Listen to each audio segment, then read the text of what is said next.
தினம்தோறும் விளக்கேற்ற நல்ல எண்ணெய் இதயம் நல்லெண்ணெய்.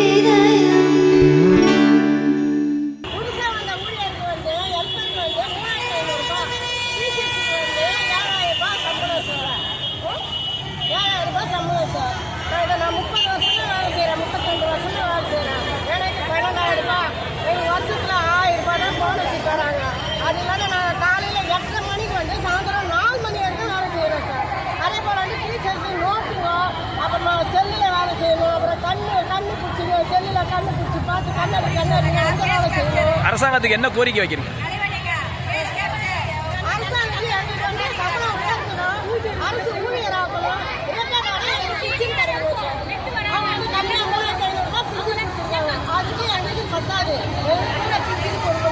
அதே போல சம்பளம் உயர்த்தணும். பகுதி நேர ஊழியர் அவங்க சொல்றாங்க சார், நாங்கள் காலையில் 8 மணிக்கு வரோம், வந்து ஹெல்ப்பர் வந்து இதெல்லாம் பெருக்கிட்டு மும்பெல்லாம் பெருக்கிட்டு கோலம் போட்டு சுத்தம் எடுத்து குழந்தைங்களுக்கு குடிக்கிட்டு ஊற்றிட்டு கொழுக்கட்டை கொடுத்து 10 பசங்க வந்த பிறகு தட்டில் வச்சு உருண்டை கொடுத்து அப்புறமா சாப்பாடு வச்சு முட்டை இல்லை ஒரு நாளைக்கு முட்டை ஒரு நாளைக்கு பச்சை பயிர் இதெல்லாம் கொடுத்து வீடுனா பசங்க வர இட்டுன்னு வரணும். இட்டுன்னு வந்து அதுக்கு எல்லாம் பண்ணிட்டு தூங்க வச்சுட்டு அப்புறமா நாங்கள் எல்லாம் வீடுனா எடுத்து பண்ணிக்கலாம். சில பேர் தான் விடுறாங்க சார். அதே போல் டீச்சர் வந்து மீட்டிங் அதுக்கு அப்போ நீங்கள் பகுதி நேர ஊழியர்லாம் கிடையாதா? நீங்கள் பகுதி நேர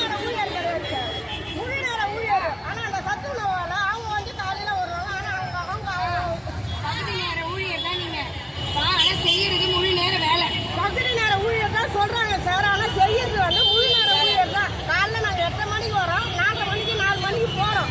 ஆனால் வந்து எங்களை பகுதி நேர ஊழியர்ன்ட்டு சொல்றாங்க சார். அதான் சார் எங்களுக்கு நடுப்புற வந்து திடீர்னு இப்போ நானே இவ்வளோ நாள் வேலை செய்கிறேன். நடுப்புற எனக்கு கையோ காலோ எதுவோ முடியாத போயிடுச்சுன்னா எனக்கு வந்து எதுவுமே வராது சார். வேலைக்கு போனால் தான் எங்களுக்கு சம்பளம், இல்லைன்னா இல்லை சார். அதான் சார் எங்களுக்கு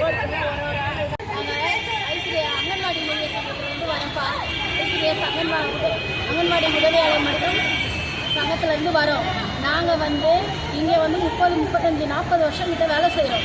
எங்களுக்கான காலமுறை ஊதியம் தான் நாங்கள் கேட்குறோம். வேறு எதுவும் அவர்கிட்ட நாங்கள் கேட்கலை. நாங்கள் கேட்குறது காலமுறை ஊதியமும் ஓய்வூதிய பென்ஷனும் வந்து எங்களுக்கு 6750 கேட்குறோம். வேறு எதுவும் அவர் கார் கேட்கல, பங்களா கேட்கல, வேறு எதுவும் கேட்கல. எவ்வளோ நாளாக போராட்டம் நடத்துறீங்க? நாங்கள் 16 நாளாக இன்னையோட நாங்கள் செய்கிறோம். எந்த ஒரு பேச்சுவார்த்தையும் கூப்பிட்டு அரெஸ்ட் பண்ணுறாங்க, உட்கார வைக்கிறாங்க, அரெஸ்ட் பண்ணுறாங்க, உட்கார வைக்கிறாங்க. இதே தான் போயிட்டு இருக்கிறது எங்களுக்கு. இது தமிழ்நாடு முழுக்க வந்து பண்ணுறீங்க? தமிழ்நாடு ஃபுல்லாக எல்லா இடத்துலையுமே இருக்குது. சென்னையில் மட்டும் தான் போலீஸ் அராஜகம் ரொம்ப ஓவராக இருக்குது. காலையில் எல்லாரையும் அடிச்சு இதெல்லாம் வீங்கி போச்சு. கையில் ரத்தம் வந்து கட்டு போட்டிருக்காங்க. இவ்வளோ சூழ்நிலையிலையும் நாங்கள் இருக்கோம். ஓமந்தூரார் ஹாஸ்பிட்டலான்னா நிறைய பிரச்சனை. என்ன கோரிக்கை வைக்கிறீங்க? எங்களோடது காலமுறை ஊதியம், சிறப்பு ஓய்வூதியம் தான் கேட்குறோம். நாங்கள் 6750 வேறு எதுவும் நாங்கள் கேட்கல. இது 2 மட்டும் தான் கேட்குறோம்.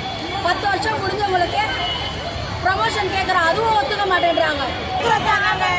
வெயிலில் கஷ்டப்படுறோம் சார். நாங்கள் 16 நாளாக கஷ்டப்படுறோம் சார். யாரும் வரல சார். தெரியாமல் நீச்சு நேரம் யாரும் வரல சார். ஒரு மீடியாக்கார வரதில்லை சார். என்ன சார் மகளிர் விடியல் சொல்லுவோம். என்ன சார்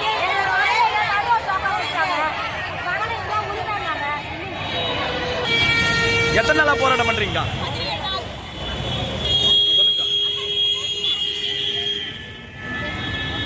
நாங்கள் வந்து 17 நாளாக போராட்டம் பண்ணிட்டு உட்காந்துட்டோம்.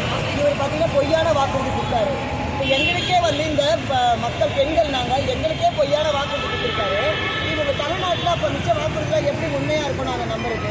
தமிழ்நாடு தான் முதலிடம், தமிழ்நாடை நாங்கள் பெருமைப்படுத்துகிறோம், எங்கள் செய்திகள் எல்லாம் பெருமைப்படுத்திதான் இருக்கோம், ஒன்றாக அப்படின்னு சொல்கிறாரு. நான் எங்களெல்லாம் இந்த மாதிரி ரோட்டில் நிற்க வச்சுட்டு நீங்கள் எப்படி வெல்ல முடியும், எப்படி ஒன்றா இருக்க முடியும்? பீகாரில் பர்மனன்ட் பண்ணியிருக்காங்க, பாண்டிச்சேரியில் பர்மனன்ட் பண்ணியிருக்காங்க, ஆந்திராவில் பண்ணியிருக்காங்க. தமிழ்நாடு எல்லாத்துலையும் முதலிடம் சொல்கிறது. உங்களை கூப்பிட்டு 16 நாள் உங்களை கூப்பிட்டு பேசவே இல்லையா?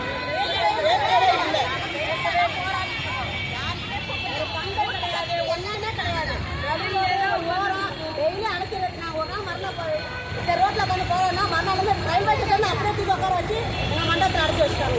அப்படியே தான் பண்ணியிருக்காங்க. ஒரு 4 அவர் பஸ்ஸுலேயே வச்சு சுற்றுறாங்க. தங்கறதுக்கு இடம் இல்லாமல் ஒரு தண்ணி வசதி ஒரு பெண்களோட ஆசிரியாரு அவங்களுக்கு தெரிய மாட்டேது. நாங்களாம் எவ்வளோ போராட்டம்னு சொல்லிட்டு சம்பளம் கிடையாது. எங்களுக்கு சம்பளம் அதிகம் கிடையாது. எங்களுக்கு இந்த மாதம் சம்பளம் 5322 ரூபாய். நீங்கள் பகுதி நேர ஊழியர் தானே? பகுதி நேர ஊழியர் செய்யறேன்னு சொல்லி ஆனா நாங்க முழு நேரம் செய்யறோம். ஒரு நாள் 8:30 மணிக்கு 8:30 மணில இருந்து 4 மணி வரைக்கும் நாங்க சென்டர்ல தான் இருக்கணும். அப்ப நாங்க பகுதி நேர ஊழியரா? பணி வந்து என்ன குறைங்க எல்லாம் சம்பளம் செய்யறதுங்க, எதுவுமே செய்யாம வேலை மட்டும் வாங்கினா. உங்களுடைய மாச சம்பளம் எவ்வளோ? இந்த மாசம் முன்னாடி 5,120 ரூபா தான் விழுந்து. ஒரு மாசத்துக்கே சம்பளம் 5000 ரூபாய் தான். பிடிச்சது அடிக்கடி போவேன். நாங்க 10,000 ரூபாய் எங்களுக்கு வந்து அந்த போனஸ் அட்வான்ஸ் கொடுத்துருந்தாங்க. அதுக்கு 1000 ரூபாய் கொடுத்தாங்க. இப்போ 20,000 அவங்களாவே கொடுத்தாங்க. 20,000 கொடுத்த அரசு சம்பளத்தை ஏற்றணும்ல. கொடுக்குற சம்பளத்தை வந்து 1000 ரூபாய் எக்ஸ்ட்ரா கொடுத்தா நாங்கள் எப்படி குடும்பத்தை ஓட்டுறோம்? இப்போ 2000 ரூபாய் பிடிக்கிறாங்க. அது எங்களுக்கு கொடுத்த காசுல பிடிக்கிறாங்க.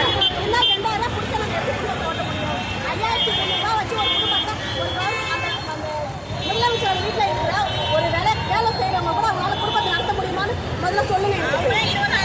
அவங்க வீட்டில் பாத்திரம் கொடுப்பாங்க. நாங்கள் எவ்வளோ யார் பெற்ற பிள்ளைங்களோ நாங்கள் வந்து எங்கள் பிள்ளைங்களா நினைச்சி அதுங்களுக்கு எல்லாமே செய்யணும். எங்களோட சம்பளத்தை அவங்க உயர்த்தணும்ல. இது வந்து நாங்கள் கேட்கல, அவராக தான் சொன்னார். நீங்கள் வந்து ஆசீர்வாதிக்கு மோடி மண்டையை உடச்சிக்காதீங்க. அடுத்த ஆட்சி எங்களோட ஆட்சி, எங்களோட விடியல் ஆட்சி கண்டிப்பாக வரோம், உங்களுக்கு நல்லது செய்கிறோம் அப்படின்னு சொல்லிட்டு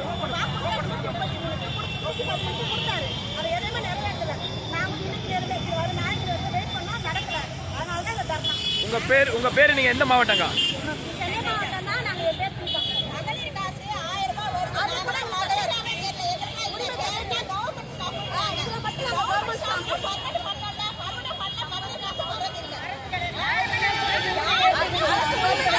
உங்களுக்கு அப்போ 1000 ரூபாய் வரதே இல்லையா?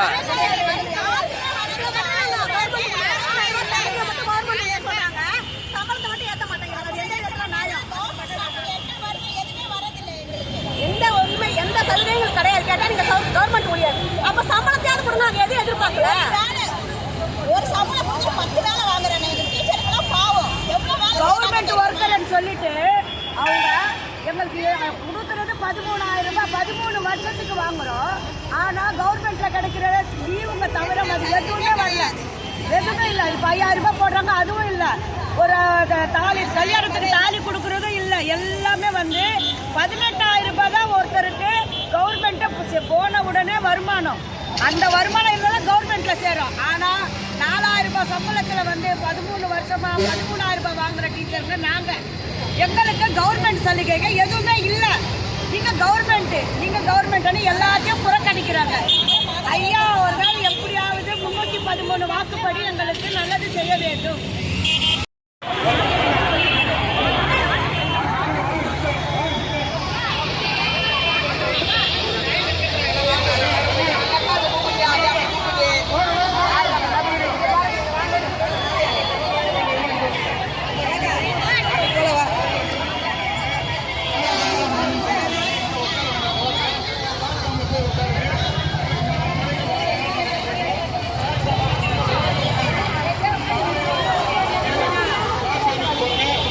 Hey,